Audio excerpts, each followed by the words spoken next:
Oh, my forehead is so big. Oh. Hi, everybody. I'm going to try this one more time, and I'm going to try to make it not as long as the other one. I recorded the other one, and something was wrong with my front microphone speaker thing, so I had to add some stuff. Okay, so I'm here to share some information, some personal information about myself, and hoping that it can help someone, or they can tell someone about it. I've been wanting to get this off my chest for a little while. I know that nobody can tell my story the way I can, so I'd rather tell it unless somebody else does, because I have put certain information out there. I don't know if y'all can hear that air conditioner. Don't talk about me. I live with my father in a mobile home. He's had it since 1994. He hasn't changed a thing. And the the air conditioner is next to me. I'm going to turn it off. Okay. So, as most of you know, I'm from Chicago. I've been in Mississippi for maybe a year. No, 2 years. Yeah, I guess it's been 2 years. I became a little sick while I was in Chicago, and my father came to get me, but I'll get into that. I don't even know where to begin. I don't know how. I'll start here. Let me see, 2017, I think, yes, 2017, I became really sick. I was a director over a daycare, and I was also working a part-time job. You know, when the people go in the grocery stores and they ask you, would you like to try this wine, or would you like to try this? You know, I was doing that, so I was really busy. And I had gotten an eye infection from the daycare. Well, I thought it was pink eye, but it was like the worst form of pink eye that I had ever seen in my entire life. I cannot think of the name of it, but I'll come back and let you all know. But it's worse than pink eye, and it affected both of my eyes, and I couldn't open my eyes. It was painful. It was horrible. So when I went to the eye doctor, she asked me, what did I do for a living? I said, well, I work around children. She was like, well, I suggest this is one of the worst cases I've seen. I suggest you find something else to do, because this is really bad, and kids always get sick. And I'm like, but okay, this is what I went to school for, education and stuff, and psychology. So I said, well, how long will it take for my eyes to heal? And she said, well, it could take up to 8 months. So I'm like, what am I supposed to do for a living? She's like, well, I cannot write a note for you to go back, because there's no way.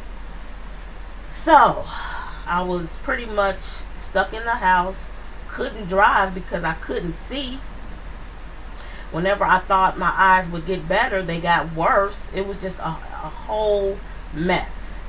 So I also suffer from a little anxiety and depression. So sometimes what I think I'm having like a panic attack, it'll feel like, I don't know what a heart attack is like, but like I get flustered, I start sweating, my heart won't stop beating. I mean, it's much, much, much better now, but it was really bad then, because I really had no source of income. I was living in a building. It wasn't the best building, actually. The landlord really didn't fix it up. That's just a whole nother situation. So my heart was beating. I'm back at home with the eye infection, having a panic attack, thinking I'm about to die. So I called 911. They came and got me, took me in, and they were like, yeah, your heart rate is pretty bad. we're gonna keep you. And they were like, your breathing sounds a little, I could hear your like you're trying, having a hard time breathing. And they were like, well, have you smoked? And I'm like, no, I've never smoked before. All black people don't smoke. I'm like, nope, never smoked. But my mother and my stepdad did. I had secondhand smoke. And they were like, because, this x-ray shows that you have pneumonia. I'm like, what? They're like, yeah, you have pneumonia. And so I was like, I had never been sick before in my life. Never. I mean, not to that extent. I thought I took care of myself, exercising, vitamins, all of that. And so I'm like, well, how did I get that? And the doctor said, well, maybe it's because you were working 2 jobs and, you what do you call it, walking pneumonia, and you didn't know you had it. So it's a good time, it's a good thing you did come in thinking you were having a panic attack. So while I was in the hospital, I noticed it seemed like my breathing, instead of, okay, those are those cats meowing. Instead of my breathing getting better, I felt like my breathing was getting worse while I was in the hospital. So one of the nurses came in and she did a respiratory, some type of test, and then she called she pushed the button like cold blue or something. I'm like, oh God, am I about to die? And so everybody came in and they were giving me the oxygen and everything, and but at that point I was just crying, and they put me in intensive care. So it was a doctor there, I think what they call it, infectious disease doctor, I think. Anyway, he said, we're going to have to be really aggressive with the antibiotics. You have really a bad case. If you didn't come in, you might not have made it. I'm like, how the hell did I get pneumonia, And so they ran tests, HIV, hepatitis, they ran everything. So everything came back fine. So when I got out the hospital, it was 2 days, I think, before, I can't get my dates right. It was 2 days before Thanksgiving. I was still really weak and wasn't able to eat. I had lost weight, and they said that, it's still going to take a little time for you to recover. Just take it easy, stay on bed rest. Okay, so I know I'm skipping. But in Chicago, I was seeing someone at the time for a long time, probably too long, about a 9-year relationship. And I ignored some red flags. There were some signs that I knew some things weren't quite right, but I just ignored them. When you think you love someone and care for someone, especially after, all that time.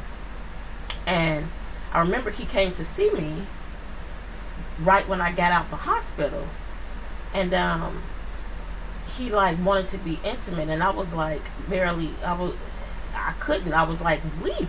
I'm like, this is really not a good time or whatever.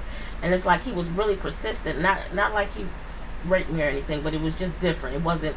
It was almost like he felt like he was not gonna ever see me or be intimate with me again. I don't know.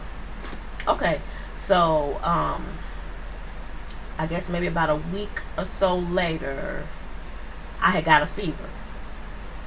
I had a fever, and the little panic attack. I'm like, oh God, I do not want to go back to the hospital for this. And I'm like, well, if I have to go back, I'll go back.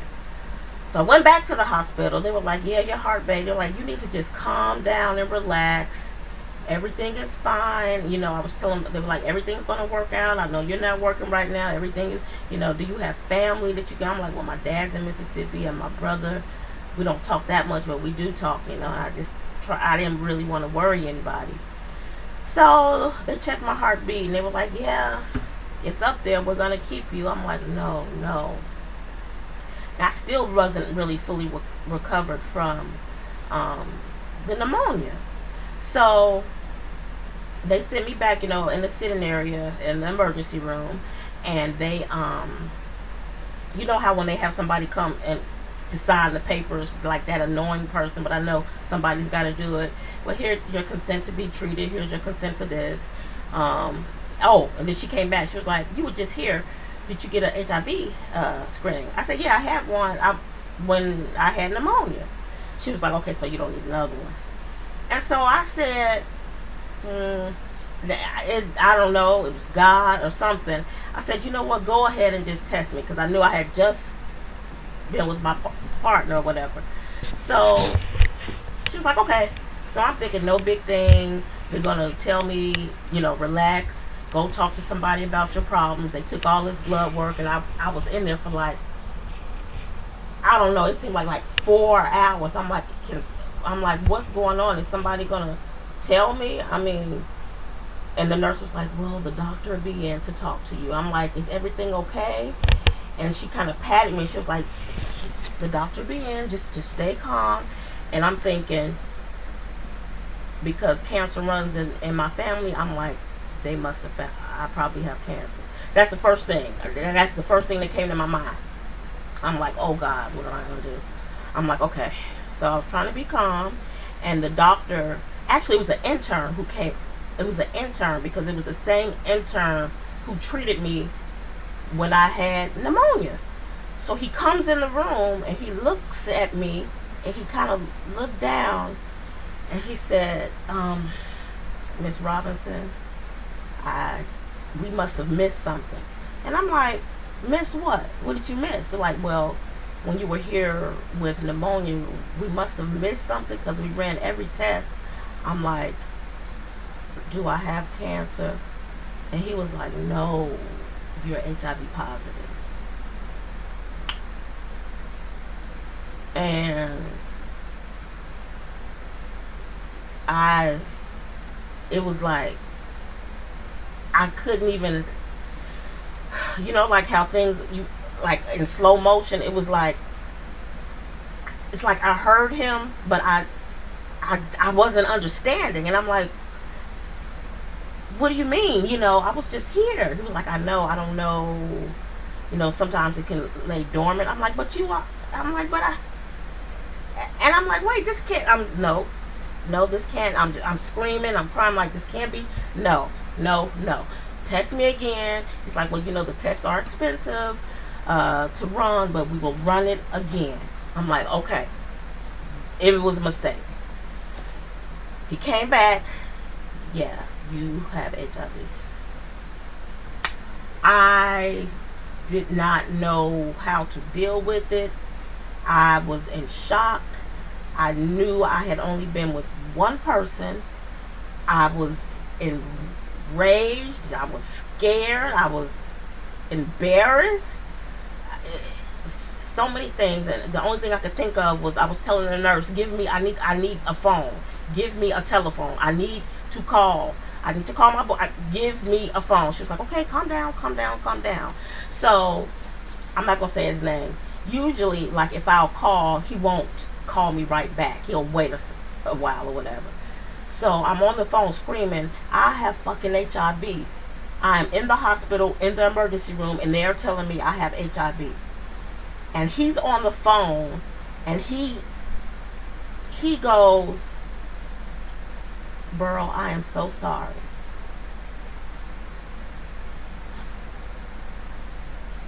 I'm like, "Sorry? Like, you knew?" I just could not even comprehend. So, of course, they kept me in the hospital again. And, the nurse was like, "Try not to think about that. You informed him." I'm like, and she was like, "Did he deny?" I said, "All he said, he was sorry." She was like, "So he knew he had it." I'm like, that's what I gather from it. So after that, they sent in a social worker, referrals to a clinic to see a doctor, to see where my numbers were, and all this time I'm still just like, this really isn't happening. I didn't want to tell anybody. I was ashamed. I was embarrassed. And I'm hurt. I'm like, so you just out there fucking everybody. I mean, he didn't even question if I had been with anybody else, because he knew he was the only one I was with. That's why the only thing he could say was, I'm sorry. And then thinking about it now, talking to my therapist and my dad, they're like, well, you could have pursued that. But it still would have been, him just saying he's sorry. Only he told me face to face, yeah, I pretty much, yeah, it's me. I'm sure I'm the one who gave. Yeah, you are the one. And I said, well, who have you? I'm like, how many? Like, who? I'm like, do you have any idea who gave it to you? He's like, actually, I do. I'm like, well, are you gonna call the person? And then he tells me this bullshit lie. I don't think there's no way that I can reach that person anymore. Whew. Listen, I was just done. I went. I just had I think I had a no. I know I had a breakdown. I had a complete nervous breakdown. I secluded myself. I stayed in my apartment. I didn't talk to anybody. Barely was able to keep my phone on. I said, you know what? I am just going to drink this away. So it was me and Jack. I was trying to find some money to get me and Jack Daniels, and I said, I'm just gonna drink. I'm drinking away. I'm just gonna really drink this problem away. So people knew something was wrong, because like I hadn't been on Facebook, I hadn't reached out to anyone. I think my phone at one point got cut off. I used to hear people knocking on the door. It was just too much. And so one of my friends texted me and they're like, are you okay? And I'm like, I think I responded like, I don't even care if I live or die. That was my response to my friend.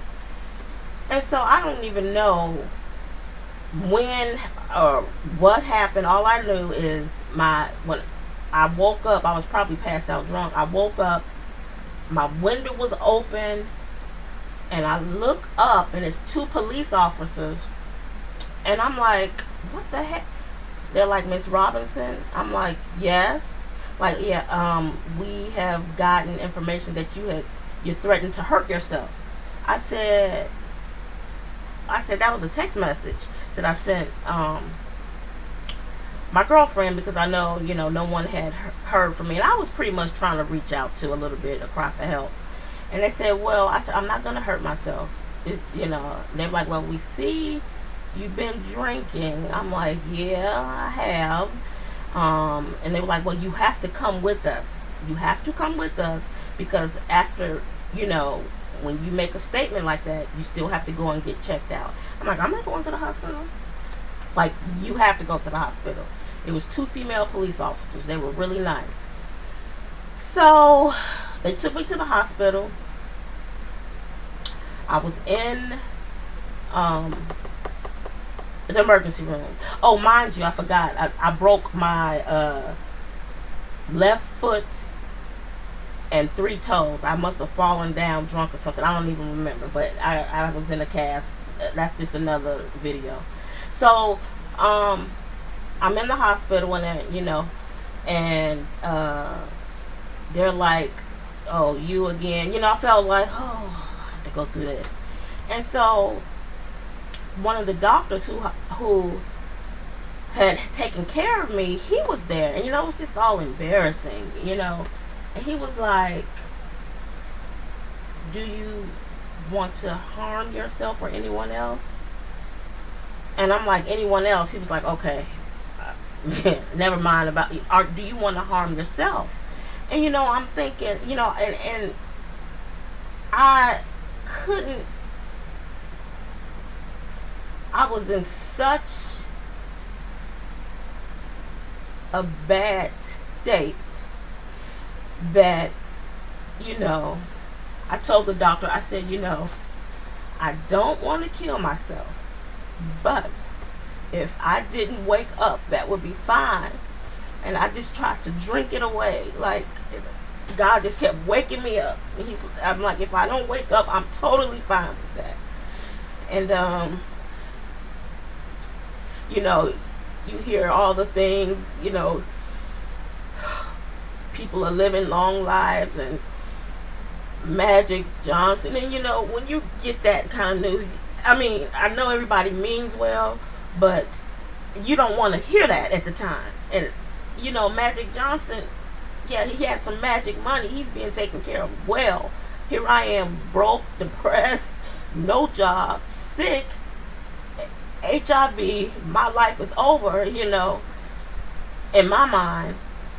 And so they were like, well, do you want to go to, they said, we're going to leave it up to you. Do you want to go into a hospital, a psych unit? And I'm like, if you I guess, you know, I'm like, whatever. They're like, well, first, you know, you need to sober up, and then we're going to find placement for you. And I think I had to wait 2 days, and then they sent me to a psych unit.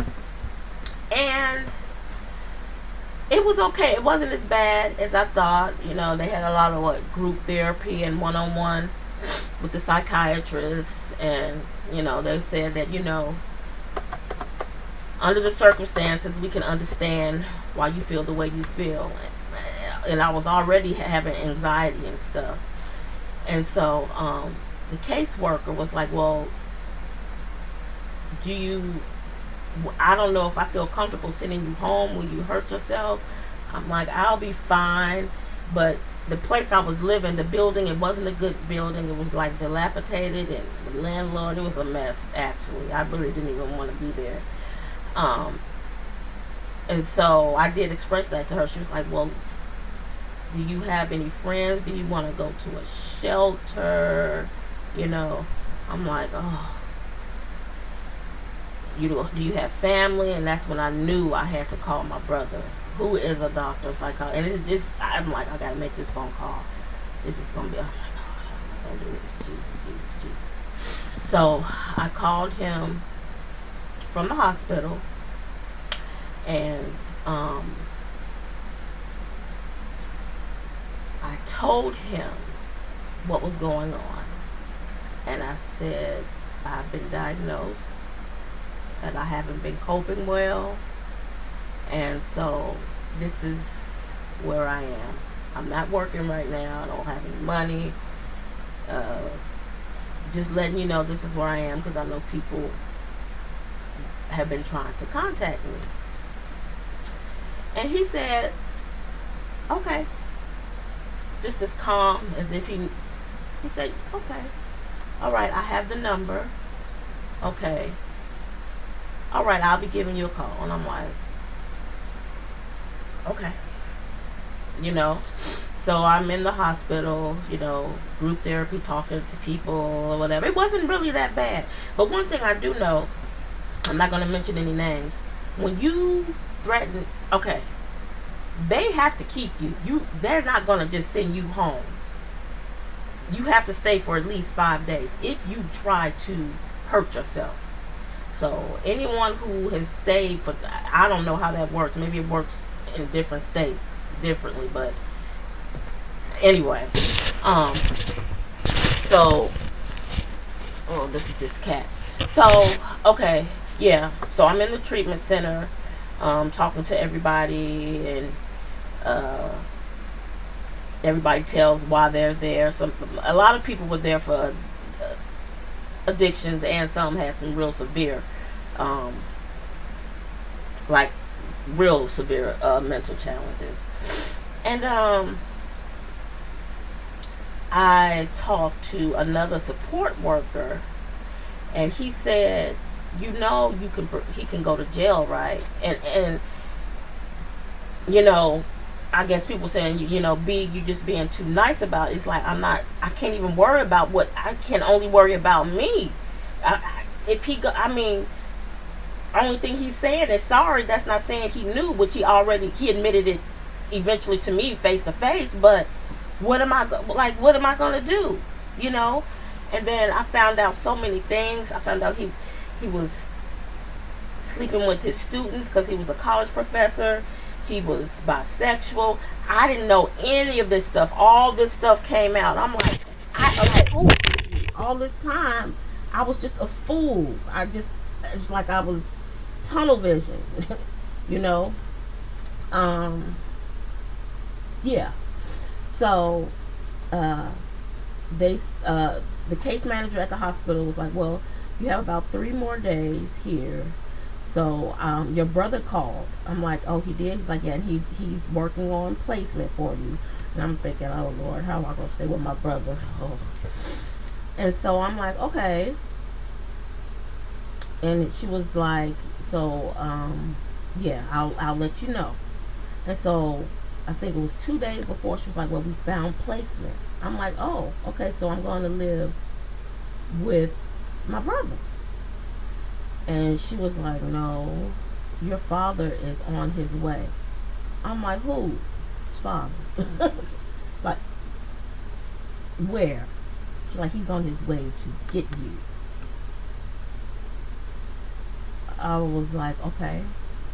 I didn't even know what to do. I don't know. Oh God, I don't know why I'm crying. Whew. I guess it's a blessing to have parents that are alive that care about you. And that day that I got out of the hospital, he was there waiting for me. He took that long Greyhound bus ride, 80 years old, to see about his baby girl. And I told him, I said, Daddy, I'm sorry if I've worked you. I'm sorry. I don't know how I got myself into this. And he said, it could happen to anybody. It's okay. And it's still, I have good days and I have bad days. Everybody copes differently. I go to meetings once a month with other people who have, you know, who are HIV positive, and we share things, and it's helpful. Like some days I feel like I'm on top of the world. I can do anything, and then other days it's like I can't believe I have this. Like it's like I can't even. Some days I can't even get out of bed. I have to force myself. One thing that I wanted to start doing, because I found out how many people in Mississippi have HIV. I said, well, maybe I can go to the schools, maybe, or the college and talk or whatever, you know, to the young kids about safe sex. And I called this one school, and the principal was like, we take care of that at home. Like, this is a Bible state. They're not even trying to hear it. They still have the same law. If somebody with HIV spits on you, like, it's a felony. Like, this is ridiculous. So, yeah, it's just like 1987. So I wanted to share my story. Maybe it could help someone. Maybe somebody is in a relationship where they see the signs, red flags, that maybe the person might not be fully committed. Get tested. If you meet somebody, get tested. Have them get tested. It's just really important. I'm gonna try to come back on more, you guys, but I don't want it to only talk about this. If you all have any questions for me, let me know. Maybe I'll go live 10 or 20 minutes if you all have any questions. Keep me in prayer. Oh, I have to say this. See how God works. When I got down here, I just kind of discovered YouTube, and I didn't know really about YouTube, and I found Brother Jay and his situation that he was going through when he lost his job, and he shared things, you know, with the viewers. And then not only did he get a job, but he got a job helping people with this giving information about this disease. And I did share it with him. He's been very helpful, understanding. He's knowledgeable. I know he said that he considers YouTube vloggers to be co-workers. So if he's watching this, I just want him to know I consider him to be a friend. Oh, why am I crying? Okay, you guys, I finally got that story out. I'm going to go to bed. I'm gonna try to go to bed. Sometimes I don't sleep well. And look forward to another day. So please share this video. Please share. Like, I only have 44 subscribers. I'm trying to get to more, but I know I haven't been doing many videos, but I'm going to start doing more videos. Yeah, so if I can get to 300, that'd be great. I'm going to start doing like silly stuff. Like, I think I heard somebody say something about the no makeup, no wig challenge or something. I'll be willing to do that because I have an afro. It'll be fun, something like that. Or if you all can think of any content that you want me to talk about, let me know. But I will be on more. And thank you for listening to my story. Keep me in prayer. And what time is it? Is it 12:30? It is 12:30. Wow. Okay. Good night. Good morning. All that good stuff.